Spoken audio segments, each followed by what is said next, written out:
அந்த கோயில் பர்மிஷனே கிடையாது, தரவே முடியாது அப்படின்ட்டாங்க. நாங்கள் தரவே மாட்டோம் அப்படின்ட்டாங்க. அப்புறம் கொஞ்சம் இல்லைங்க, கதையாக இங்கே நடந்தால் நல்லாயிருக்கும், இந்த இடம் ஒரு வைப்பாக இருக்குது அப்படின்னு சொன்னேன். ஓகே, தூண்டி கருப்பர்கிட்ட நாங்கள் பூ போட்டு பார்ப்போம், அவர் பூ போட்டு பார்ப்போம், அவர் ஓகே சொன்னால் தான் நாங்கள் தருவோம் அப்படின்ட்டாங்க. இதை எங்கள் மேனேஜர்கிட்ட சொல்லியிருக்காங்க.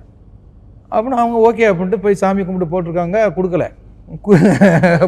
பூ போட்டு பார்த்துருக்காங்க, இல்லை, கிடைக்கல அப்படின்னோடனே செட்டு போடுங்கன்ட்டாங்க. ப்ரொடக்ஷன் சைடில் செட்டு போடுங்க, இத்தனை வேல் அடிப்போம், அம்படிப்போம், இடம் பார்க்குறாங்க. எனக்கு வந்து அந்த இடம் எப்போ பார்த்தோன்னோ இங்கே ஒரு படம் எடுக்கணும் அப்படிங்கிறது எனக்கு மைண்டில் ஃபிக்ஸ் ஆகிடுச்சு. அப்புறம் நான் போய் கேட்குறேன், நான் டைரக்டர், நான் அந்த கதையை எழுதுனவன், நீங்கள் ஏன் யாரையோ வச்சு பூ போட்டு பார்த்தீங்க, என்னையும் ஒரு தடவை பூ போட்டு பாருங்கன்னு சொல்கிறேன். சரி ஓகே, டேரக்டர் வச்சு ஒரு தடவை பூ போட்டு பாருங்கன்னு சொன்னாங்க. எனக்கு குறி வந்துருச்சு, பண்ணிக்கலாம் அப்படின்னு.